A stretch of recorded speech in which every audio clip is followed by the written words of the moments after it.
नापास विद्वानाचं भूत. लेखक अक्षय ठोंबरे. अभिवाचक विशाखा कुलकर्णी.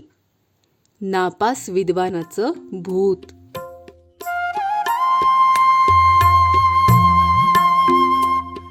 आमच्या गावात 2 गोष्टी फार प्रसिद्ध होत्या. एक म्हणजे गावाच्या वेशीवरचा तो 100 वर्षाचा जुना जटाधरी वड, आणि दुसरी म्हणजे आमची न्यू इंग्लिश स्कूल. वडाखाली बसलेली म्हातारी माणसं विडी ओढत जशा जुन्या काळाच्या भुताटकीच्या गोष्टी रंगवून सांगायची, तशाच सुरस आणि चमत्कारी कथा या शाळेबद्दलही गावात ऐकायला मिळायच्या. पण त्या सगळ्यात गाजलेली आणि ऐकणाऱ्यांच्या अंगावर काटा आणणारी गोष्ट कोणती असेल तर ती म्हणजे नापास विद्वानाचं भूत. तसं पाहिलं तर न्यू इंग्लिश हायस्कूल ही काही साधीसुधी शाळा नव्हती. ब्रिटिश काळात बांधलेली ती एक भली मोठी दगडी इमारत होती. तिच्या जाडजूड भिंती, उंचच उंच कमानी, चालताना करकर वाजणारे लाकडी जिने आणि छताला लटकलेली जळमटं पाहिल्यावर तिथे एखादं भूत असणारच अशी कोणाचीही खात्री पटायची. दिवसा पोरांच्या गळक्याने आणि मास्तरांच्या ओरडण्याने ती इमारत जिवंत वाटायची खरी, पण संध्याकाळचे 5:30-6 झाले की तिचं रूप एखाद्या गूढ किल्ल्यासारखं बदलायचं. खिडक्यांच्या तावदानांवर आपटून खिडक्या किरकिरायच्या. रिकाम्या वर्गातून पावलांचे प्रतिध्वनी घुमायचे आणि आवारातल्या झाडावरून एखादं वटवाघूळ उडालं तरी वाटायचं कोणी काळोखात लपून आपल्याकडे पाहतंय की काय.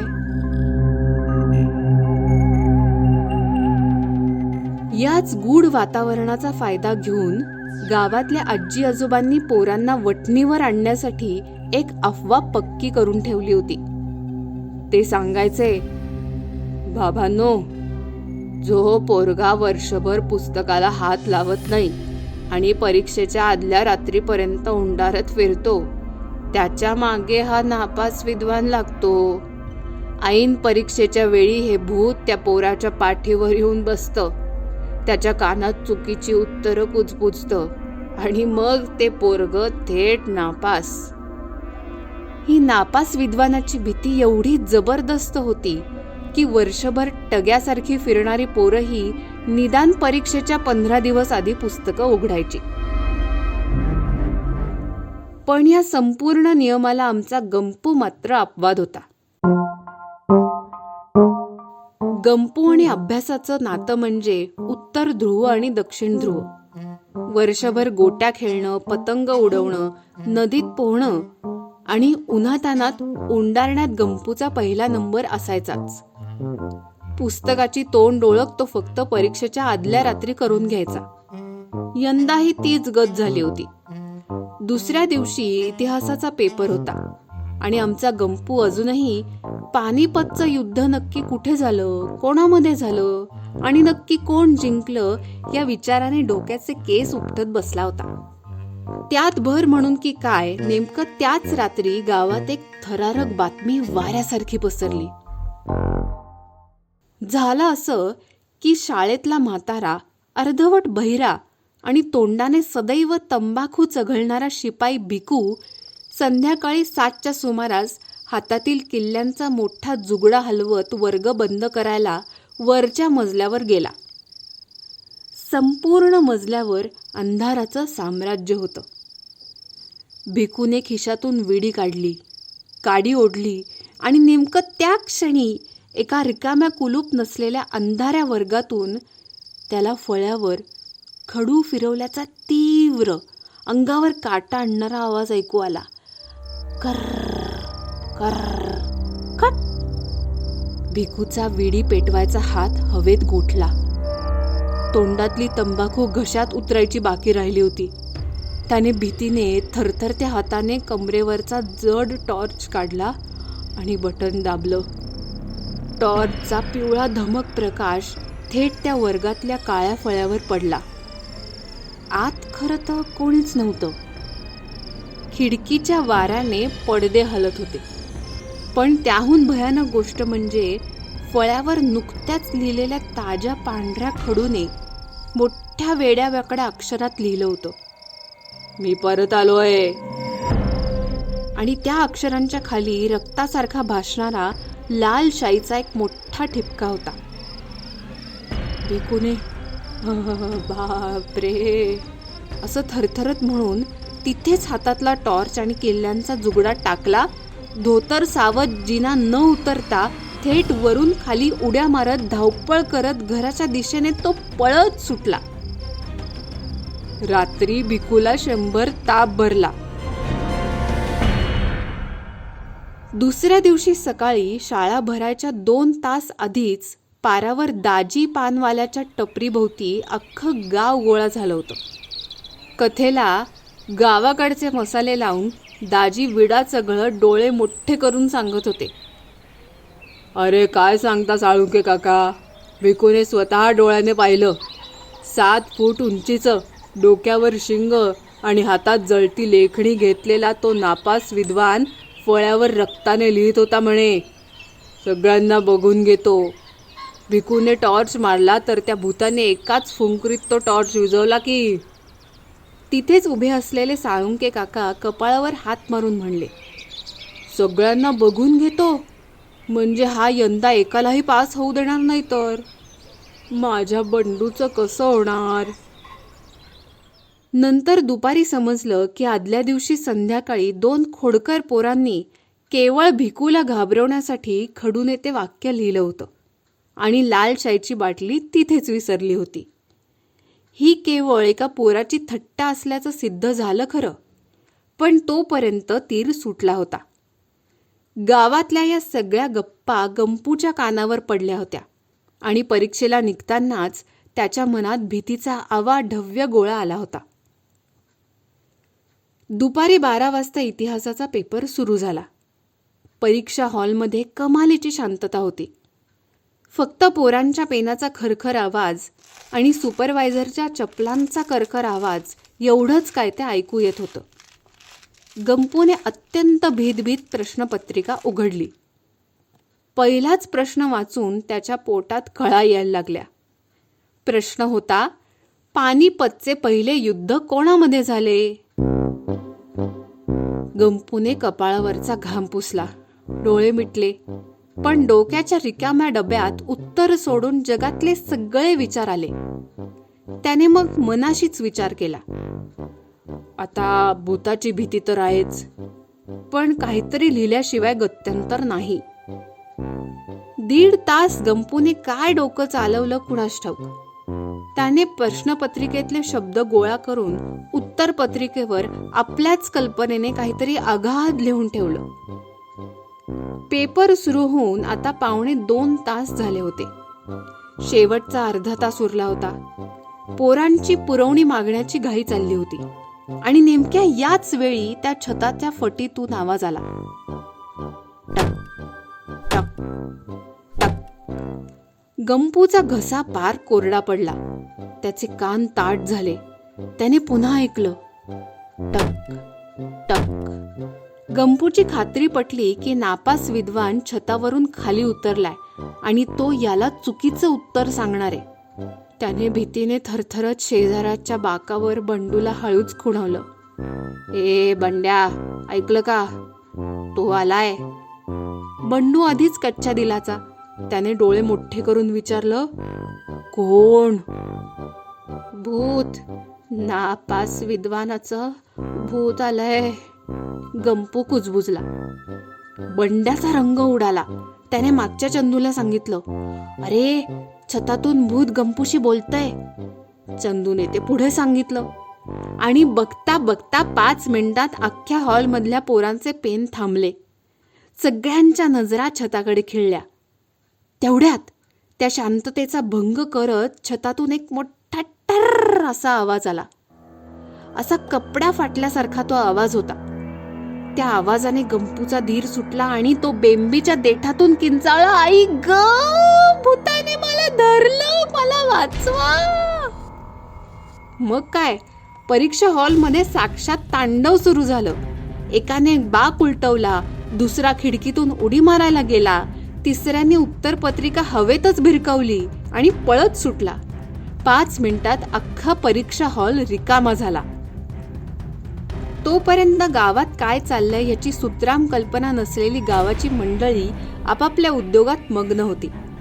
पण शाळेतून सुटलेल्या पोरांच्या या झुंडीने गावाच्या शांततेचा पार विचका केला. पोरं सैरावैरा पळत सुटली होती आणि त्यांच्या मागे उडणारी धूळ जणू गावातल्या नव्या अफवेची पार्श्वभूमी तयार करत होती. दुपारपर्यंत या घटनेने गावात जे रूप धारण केलं ते ऐकून मळ्यावरचं भूतही उठून बसेल. पारावर पानपट्टीवाले दाजी तोंडात विडा चघळत म्हणले, अरे काय सांगता, मी स्वतः पाहिलं. 2 डोकी आणि 4 हात असलेलं 7.5 फुटाचं भूत छतावरून खाली आलं आणि त्याने गंपूची उत्तरपत्रिका फाडली.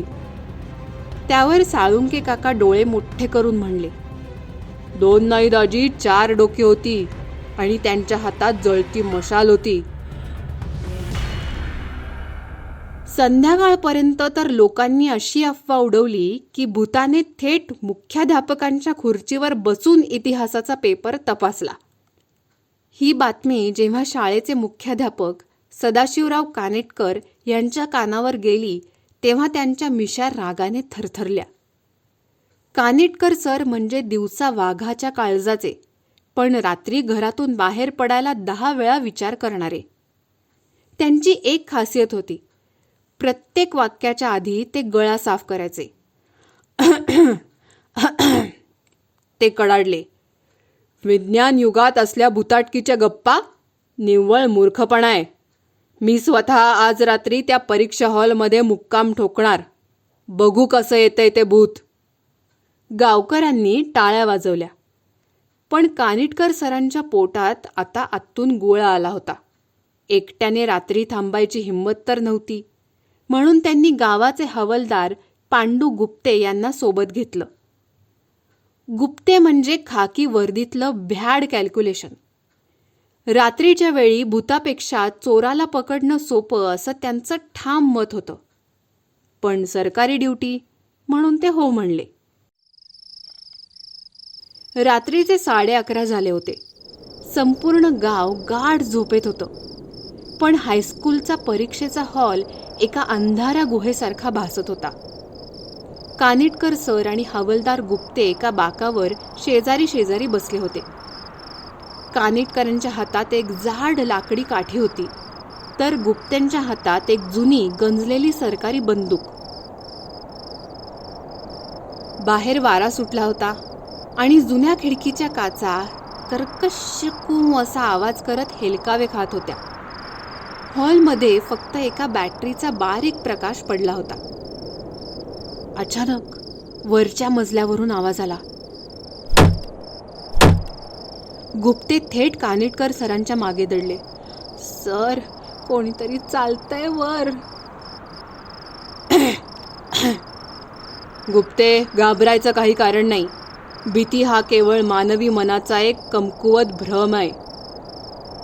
कानिटकर सर स्वतःचेच दात ओठ खात म्हणले, पण त्यांच्या स्वतःच्या हातातील काठी थरथरत होती. दोघे हिम्मत करून टॉर्च घेऊन वरच्या मजल्यावरील कॉरिडॉरमध्ये गेले. तिथे भयानक शांतता होती, पण एका वर्गाचा दरवाजा हळूहळू हलत होता. गुप्तेंच्या अंगावर काटा आला. कानिटकरांनी काठी पुढे करत दरवाजा ढकलला. आत कोणीच नव्हतं, पण वर्गाच्या कोपऱ्यात ठेवलेला एक जुना पृथ्वीचा ग्लोब अंधारात स्वतःहून फिरत होता. घर घर. दोघे जागेवरच गोठले. क्षणभर वाटलं की आता भूत समोर येणार, तेवढ्यात एक जाड उंदीर त्या ग्लोब खालून धावत बाहेर पळला. धावताना त्याचा धक्का लागल्याने तो गोल फिरत होता. कानिटकरांनी हुश. पाहिलंत गुप्ते, याला म्हणतात विज्ञान. दोघे थोडे धीर धरून पुन्हा खाली परीक्षा हॉलमध्ये येऊन बसले. अवघी 15 मिनिटं झाली असतील, तोच दुसऱ्या एका कोपऱ्यातून आवाज आला.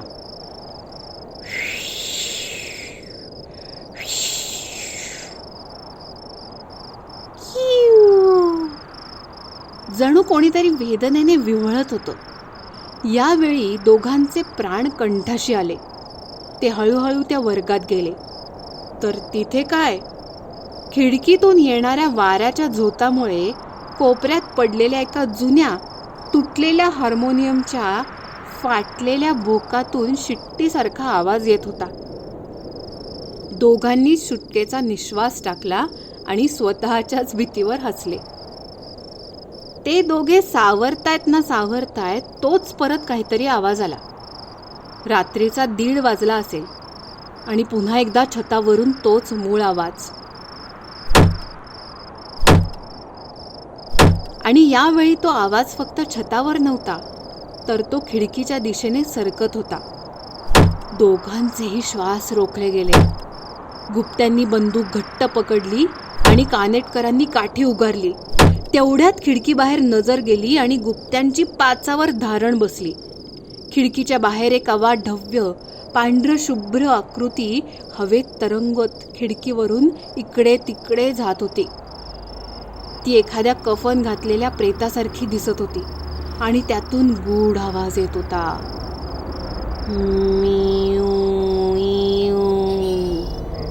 भीतीच्या भरात दोघांना तो आवाज नरकातल्या आत्म्याच्या किंकाळीसारखा वाटला.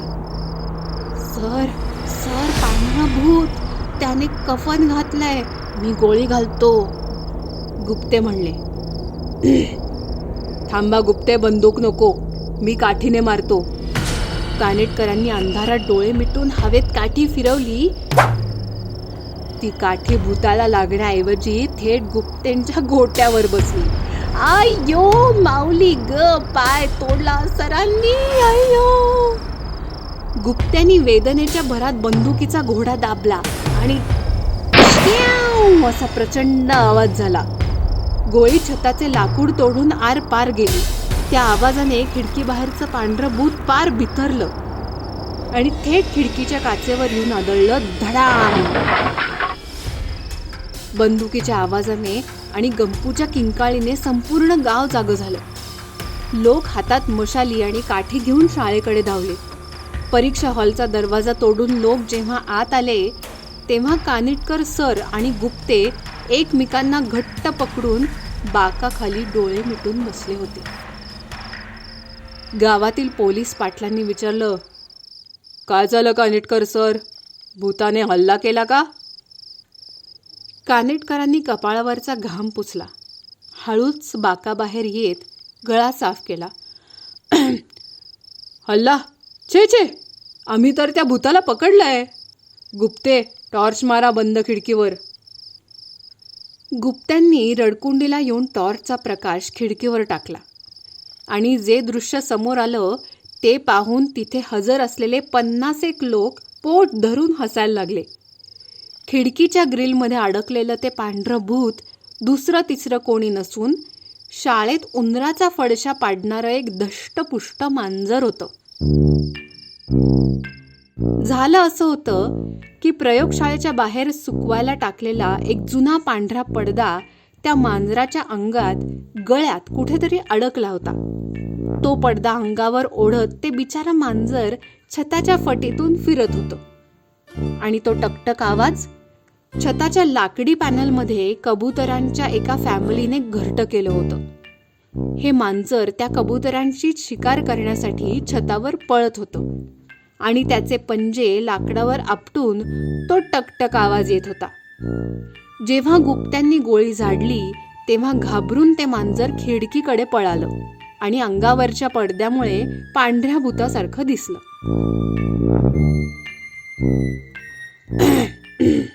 पाहिलं का गावकऱ्यांनो, मी आधीच म्हणलं होतं, भूत भीत असं काही नसतं. हा केवळ विज्ञानाचा आणि निसर्गाचा खेळ आहे. गुप्ते आपला पाय चोळत हळूच पुटपुटले. हो सर, तुमचा विज्ञान आणि माझा पाय दोन्ही आज एकाच वेळी जागेवर आलेत. गुप्त्यांचा पाय आणि गावाची भीती एका रात्रीत जागी आली खरी, पण या सगळ्या भुताटकीच्या गोंधळात आमचे गंपूराव इतिहासाच्या पेपरमध्ये साक्षात नवीन इतिहास लिहून ठेवतील याची त्या रात्री कोणालाच कल्पना नव्हती. जेव्हा इतिहासाचे शिक्षक उत्तरपत्रिका तपासत होते तेव्हा अचानक ते स्टाफरूममध्ये मोठमोठ्याने हसायला लागले. इतकी की त्यांच्या डोळ्यात पाणी आलं. त्यांनी गंपूची उत्तरपत्रिका इतर सगळ्या मास्तरांना दाखवली. गंपूने 1.5 तास बसून पहिल्या प्रश्नाचं जे उत्तर लिहिलं होतं ते वाचून सगळे थक्क झाले. गंपूने लिहिलं होतं, पानिपतचे पहिले युद्ध अहमदशहा अब्दाली आणि एका पांढऱ्या भुताटकी मांजरामध्ये झाले. युद्धाचे मुख्य कारण होते अब्दालीने मांजराच्या कबुतरांची केलेली शिकार हे होतं. निकालाच्या दिवशी गंपू अपेक्षेप्रमाणे पुन्हा नापास झाला. त्याच संध्याकाळी गावातल्या पारावर दाजी पानवाले म्हणले, मंडळी, नापास विद्वानाचं भूतभीत काही नसतं, पण जो अभ्यास करत नाही त्याच्या डोक्यात भीतीचं भूत नक्की असतं.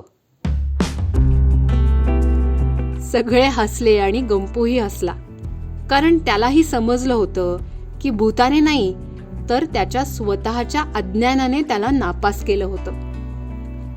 त्या दिवसानंतर गावात नापास विद्वानाच्या भूताची भीती कायमची संपली. पण एक नवी गंमत सुरू झाली. आता जेव्हा जेव्हा शाळेत एखादा मुलगा अभ्यास न करता परीक्षेला बसायचा तेव्हा बाकीची मुलं त्याला चिडवत म्हणायची, ए गंपू, पानिपतच्या युद्धासाठी मांजर तयार आहे ना? आणि मग संपूर्ण वर्गात हशा पिकायचा. आजही न्यू इंग्लिश हायस्कूलच्या जुन्या दगडी इमारतीतून रात्री कधी कधी टकटक आवाज आला तर लोक घाबरत नाहीत. त्यांना आठवतो तो गंपू, त्याचा इतिहासाचा पेपर आणि पांढरं भूत बनून फिरणारा तो शाळेतला बोका.